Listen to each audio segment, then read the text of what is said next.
ఒకరంటే ఒకరు ఇష్టపడ్డారు, ప్రేమించుకున్నారు, ప్రేమలో కాస్త ముందడుగు వేశారు, కొంచెం ముందుకే వెళ్ళారు. బంధువులు కూడా కావడంతో వాళ్ళ పెళ్లికి గ్రీన్ సిగ్నల్ కూడా వచ్చింది. అఫ్ కోర్స్ కాస్త వద్దనే చెప్పారు ముందుకు ఆ ఇంట్లో. వారిద్దరు ప్రేమించుకున్నారు, ఆ తర్వాత బంధువులు కావడం కూడా కలిసి వచ్చింది.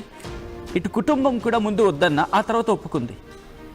కానీ అక్కడే ఎంత బంధువైనా ఎంత ప్రేమించినా అనుమానం అనే ఒక చిన్న చీడ పురుగుంటే చాలు కదా.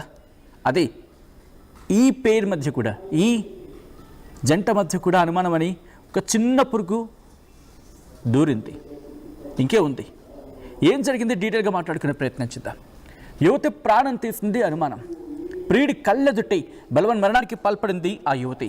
హైదరాబాద్ నాగోల్లో ఈ ఘటన చోటు చేసుకుంది. ఖమ్మానికి చెందిన ఐశ్వర్య నాగోలు వైఎస్ఆర్ కాలనీలో నివాసం ఉంటుంది. ఏడాది క్రితం ఐశ్వర్యను చూసి ప్రేమలో పడ్డాడు ఆటో డ్రైవర్ ఆనంద్. బంధువులు కూడా కావడంతో ఐశ్వర్యను పెళ్లి చేసుకుంటానంటూ ఒప్పించాడు ఆనంద్. మొదట ఒప్పుకోలేదు, అఫ్కోర్స్ ఎవరు ఒప్పుకుంటారు, కానీ ఆ తర్వాత పెళ్లికి అంగీకరించాయి ఇరు కుటుంబాలు కూడా. ఐశ్వర్య మరొకరితో ఫోన్లో మాట్లాడుతుందని చెప్పి అప్పుడు అనుమానం మొదలైంది ఆనంద్కి.